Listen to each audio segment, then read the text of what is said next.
everybody, welcome back to the channel. Marty back with another video, back with 1984 guys. If anybody's watched my previous ones from the early 80s there so far, just good fun doing these videos. These are 10 of my favourite records from each of the years I'm doing.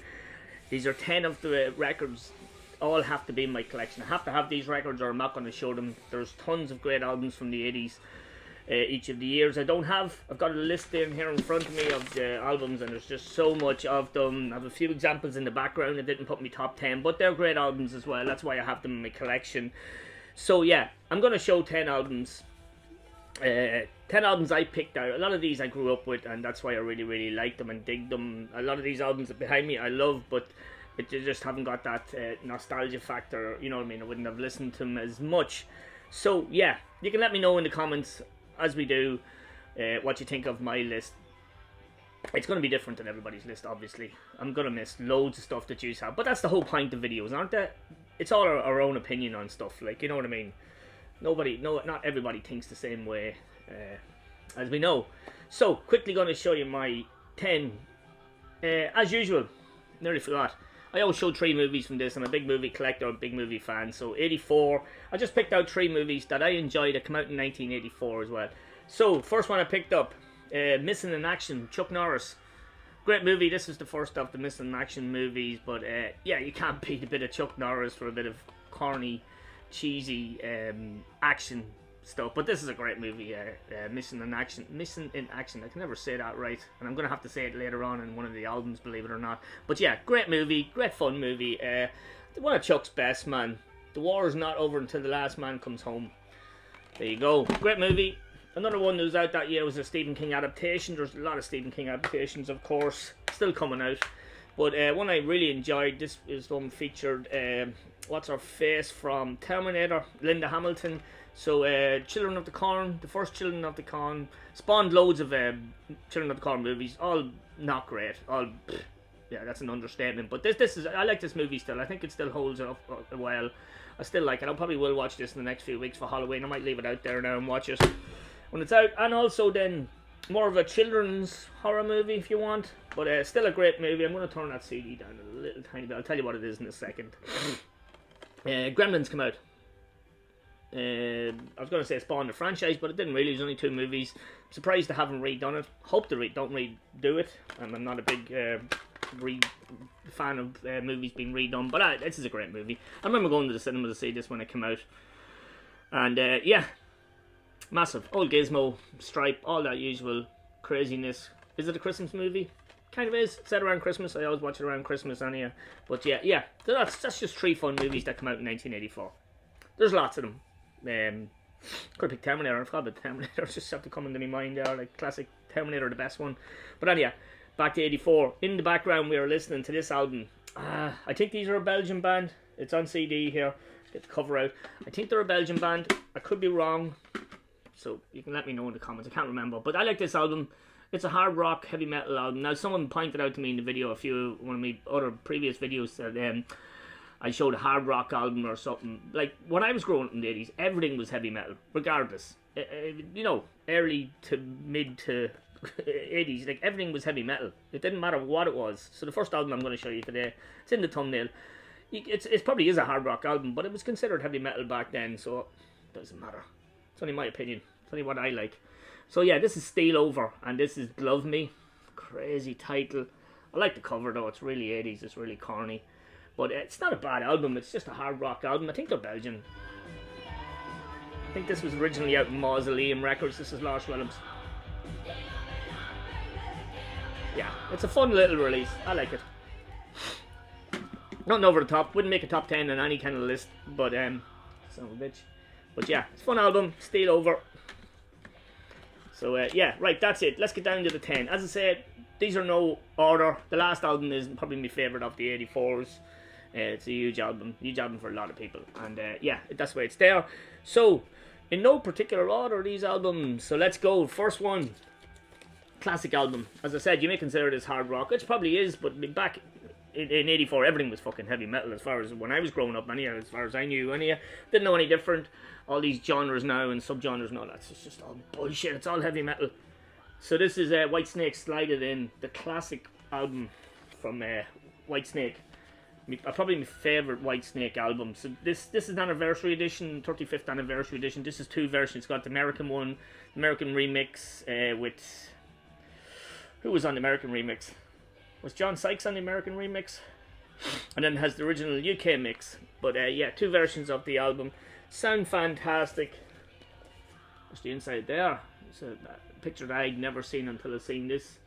But yeah, cool. But this is a class album. Gambler, Slide It In, Slow and Easy, Love Ain't No Stranger, Standing in the Shadow, Hungry for Love, Spit It Out, Guilty of... I just practically did name all the songs. But yeah, an album I played to death. I would have had it on... I probably have it on CD and cassette.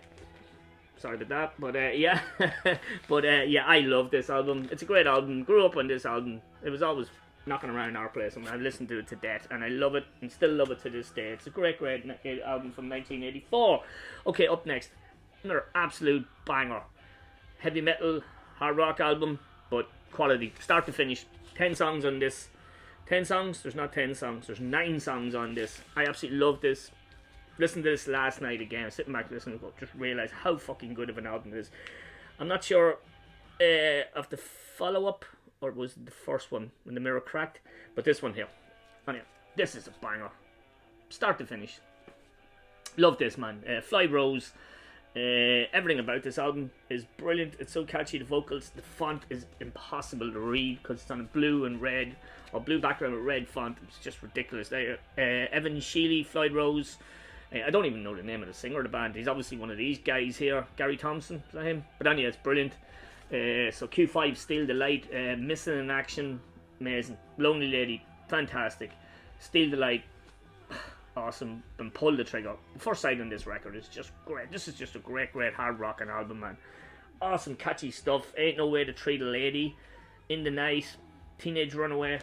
Fucking absolutely incredible album. This is Music for Nations OG. Delighted to have this. It's in quality condition. It just sounds so bloody good. I absolutely love it. So yeah, worthy to get on my list. And my list, remember, my list. Next up, more heavy metal / hard rock. Bit kind of glammy, but I never considered these glam. They were 80s. They had some of the shit on them, but I didn't consider them glam. They were too good for glam as far as I'm concerned. So this is Dokken's Tooth and Nail. Second album. First 5 Dokken albums are just quality. They'll fit in any list, I think, anyhow. But yeah, I love this. Mighty George Lynch, Mick Brown, Don Dokken, Jeff Pilson. Quality lineup. Quality album. All the stuff in this is good. Instrumental Without Warning. Tooth and Nail, brilliant. Just Got Lucky. Heartless Heart, Don't Close Your Eyes. Heaven Comes Down. Into the Fire. Bullets to Spare. Alone Again. Turn On the Action. Great one. The end of the album as well. Brilliant stuff. I think this is an OG. I'm not going to take it out, but it is an OG. It's a bit of a bastard to get back in by the sound of it. But anyhow, yeah, quality album. Dokken, always going to be on my list because they were a huge band for me when I was growing up in the 80s. Dokken, especially the next album after that, which will feature, I'm pretty sure. Okay, up next we had Melissa in the last video. Had to put in the Mighty Merciful Fate, Don't Break the Oath. Now I do prefer Melissa over this one, but this is just fantastic. Brilliant heavy metal band, as you know all this stuff. I don't know why I'm even going into detail because it's not necessary. But yeah, Dangerous Meeting, Nightmare, Desecration of Souls, Night of the Unborn, The Oath, Come to the Sabbath. Just classic Merciful Fate stuff, man. What an amazing album. I think this is an OG as well. Well, it's a very old pressing on Roadrunner. I do have a lot of the old Merciful Fate King Diamond stuff on OG pressing from back in the day because we were all big fans and still are. The mighty King himself. But yeah, Merciful Fate, Don't Break the Oath. Banger from start to finish too. Okay, what have we got next? Oh yeah. Now I showed the EP from this band in the last video. I love this band, heavy metal band. Still going and just quality. One of my favourite heavy metal singers. I showed their EP, their debut EP in the last one, so this is their debut album this time. I love this album, start to finish.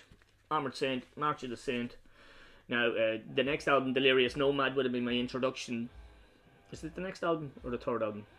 Yes, the next album. That would have been my introduction to Armoured Saint, but I've always loved this one as well.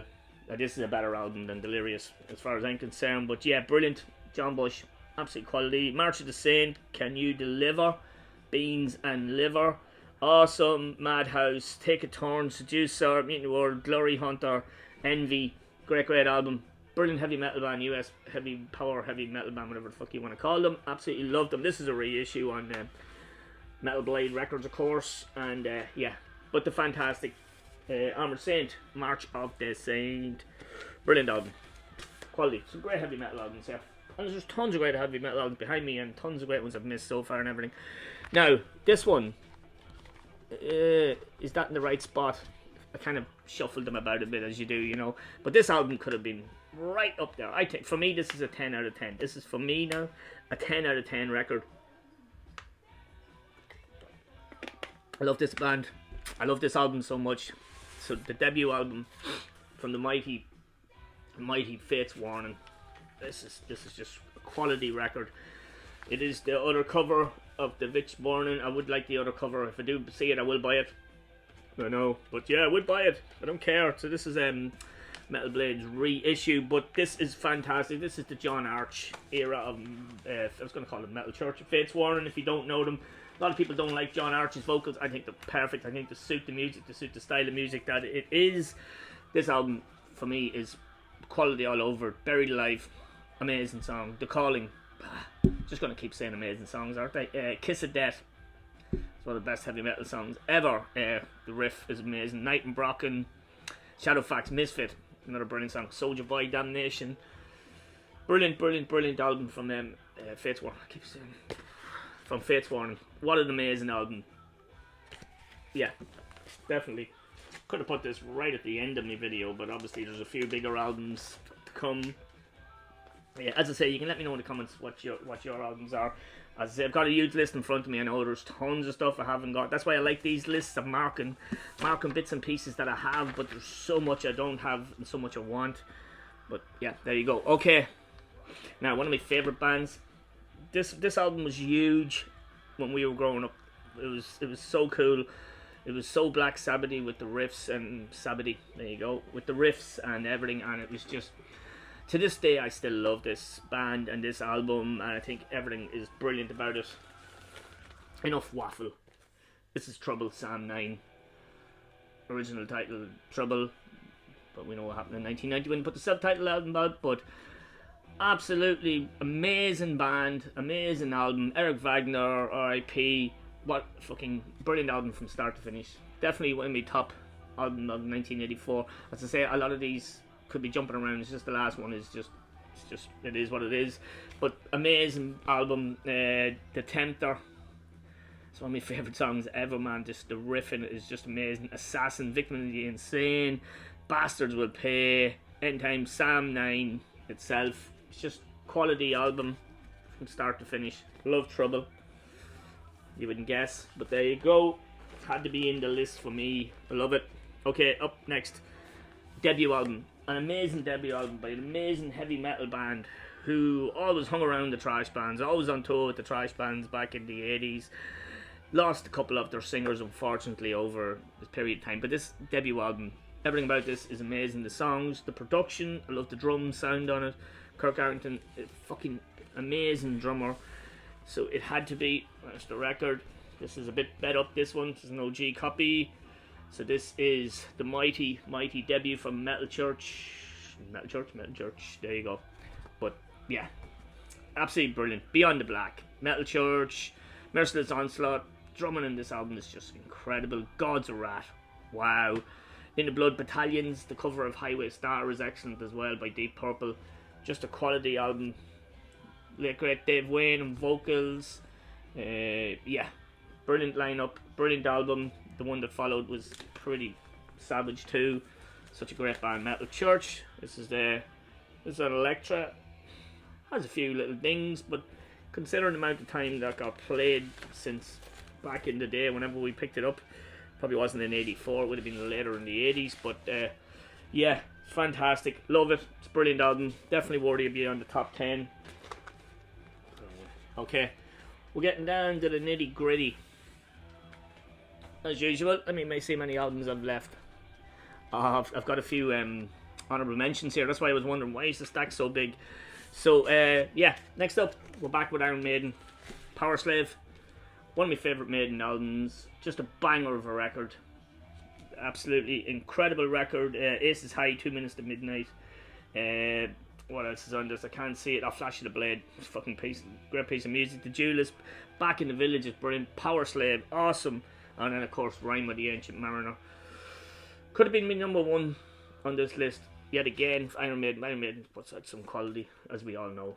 But yeah, absolutely killer record. Iron Maiden's Power Slave, worthy on any list, even for the artwork. It's just an incredible album. Yeah, great year '84. This was obviously the hardest one yet, and it's getting harder as it goes. But fuck it, it's good. Okay, I had to put these in. My favourite band growing up, and one of my favourite bands still, despite their output, which isn't great, but you like it or you don't. If you don't have to listen to it, simply with anything, you don't have to listen to it if you don't want to. So, but yeah, for this band was so big for me. I mean, I was listening to all the classic legacy bands, Priest and all that, and then we found Metallica. Sorry, yeah, it is Metallica. Then we found Metallica, and everything just fucking changed for us. I always say us, because I'm always talking about us, our group of us lads growing up, because we all listened to the same stuff, and we all gave each other stuff and this, that, and the other. So yeah, there was kind of, I don't want to say life changing, that sounds a bit weird, but it was musical life changing anyhow for us. But yeah, Metallica's Ride the Lightning, perfect album. I think this was voted one of the best, if not the best, thrash album ever. Might be a bit of an exaggeration, but everybody's got their own opinion. But obviously from start to finish, you know all this shit, man. Cliff was here, Fight Fire with Fire, Ride the Lightning, Who the Bell is Told, all over the place. Fade to Black, amazing. Trapped Under Ice, Escape. The two lesser light tracks on the album, I think they're both brilliant tracks. Of course, Creeping Death, amazing live. I love that song live. And then Call It Cthulhu instrumental. It's a perfect album from start to finish. Metallica at their finest. Although the next one is pretty special too. But yeah, definitely number one for me in 1984 is Metallica's Ride the Lightning. I was going to call it Creeping Death there. But yeah, absolute killer album. Definitely worthy for me on my list. Might be your number one. But there you go. Okay, let's quickly show a few honourable mentions. I've got 3 honourable mentions. What have I got? I've got 3 albums here. I have. I usually pick out EPs, but I didn't bother this time because there was so much stuff. But yeah, I showed these guys in the last video. UK New Wave British Heavy Metal Band. Had to show this album because I love this album. Do I like it as much as the first one? Just there or thereabouts. But I had to show it. I just wanted to pull this out because I don't know if I've shown this yet. I probably have years ago on my video. But Tokyo Blade, Night of the Blade. Doubting myself, but yeah, what a great album. It's a High Roller Records reissue. I do have the other version, the Night of the Blade, the night before, with the old singer. This is a different singer on this. Can never think of that guy's name. Is it Vic something? He's Vic something. The writing on some of these records is shocking. You can't read it. It's like, you know, it's crazy. But yeah. Night of the Blade, amazing song, Someone to Love. What else do I like on this? Love Struck, Dead of the Night, Warrior of the Rising Sun. These guys had a fixation on Tokyo. But yeah, they must have been Loudness fans or something, I don't know. But anyway, great band, great new wave British heavy metal band. Really like them. If you want to check them out, do, man. But if you don't know them, but yeah, great band. Tokyo Blade. Okay, up next, amazing band. My favourite heavy metal album of all time is one of their albums, but I'm not going to mention it because I'm going to show it later on. You might know what it is. But yeah, Queensryche, The Warning, not a great album. Where's the tracks in this? Warning, Take Hold of the Flame, brilliant. Child of Fire, Roads to Madness, Jeff Tate, Queensryche in their prime. Only getting going, but they're in their prime, and then they put out some bangers after that, some really class progressive fucking heavy metal albums. And yeah, this is brilliant though. This is kind of more stripped back US power metal, and I love it. It's a great album by Queensryche. That's The Warning. And then next one, okay, this is not heavy metal. This is kind of prog hard rock heavy metal, classic album, my favorite album by this band. That's why I wanted to show it in the video. I love this album. This probably was my introduction to this band back in the day. I think we had it on cassette a number of times, and but I had to show it. It's my favorite Rush album. Rush, Grace Under Pressure. What a great album. Rush is back on the scene here with a new drummer. Fair fucks to them. It's their band. They can do what they want. They've earned enough fucking stripes to do what they fucking want. So more power to them. But this is an amazing album. Everything about this album, it just brings back so many memories, because I just listen to this all the time. I was fascinated with the whole keys and the hard rock and the whole sci-fi sound of this album is brilliant. This and Early Warning, After Image, Red Sector A, The Enemy Within, great song. Kid Globe's Body Reflector, Red Lenses, awesome album, great way to finish this video on the mighty Rush. So that is it, guys. That is 1984. Of course, let me know in the comments what you think. We're all different. We're all going to have different opinions, as we do, as we know. Yeah, so that's it, guys. Let me know in the comments. I really enjoyed doing that. I look forward to doing these videos on YouTube. I don't like all the fucking bitterness on YouTube. There's no fucking need for it. As my good friend Sean the Beast says, listen to what you want. Listen to whatever genre what you want. Enjoy it. Enjoy making videos. Cut out the fucking madness. Jesus, everybody's got a different opinion on albums, about how to present the videos. If someone wants to do a video in a pink fucking jumpsuit on standing on their fucking head, let them. You don't fucking have to watch it. There's loads of videos. Watch something else. It's just so fucking simple. Life's too short, man. Jesus, there's a lot of us will be lucky to be here in 20 or 30 years time. If you're losing sleep over somebody's video or how they approach videos, there's something fucking wrong, man. Enjoy the VC. It's a great place to be. Enjoy the music. That's what it's all about. Words of wisdom. I know, I'm not having a go. I'm just fucking saying. It blows my mind. But there you go. Let me know in the comments what you think. I will see you during the week for a video. I've got, hopefully got a package soon coming from Jurgen. Now, I've got other packages and I haven't done unboxing it, but I'm going to do this. Who cares? I want to show off what I've got from him. Is great. I've got 3 albums coming from High Roller Records from one band. Couldn't wait to get them. I just went and bought them. I just said, fuck it, I don't care. It's my money. I want to buy these records. I bought them, and I can't wait to get them. I will show you them. Scream For Me in Cavan. Metal Festival, 2-day Metal Festival, 7th and 8th of February. It's only over 3 weeks away, so if you're from Ireland, if you're watching this video, just to let you know, just remind you that it's on. 17 bands over the Friday and Saturday. It's going to be fucking incredible. Raising money for charity. You might have been there before. It's an amazing festival, an amazing day of all just people getting together, talking about metal and drinking beer and just shite talking, and it's great. It's great. This is what the whole scene is all about. That was a struggle. That was a lot of words there. But anyhow, I will see you all hopefully during the week for another video. Appreciate you always watching as usual and subbing and all that. We put videos on YouTube so people will watch them. We want people to watch our videos, so who cares? Do you know what I mean? We don't put them on because we don't want people to watch them. Let's grow up a wee bit and enjoy the VC. See you all soon. All the best. Shlán.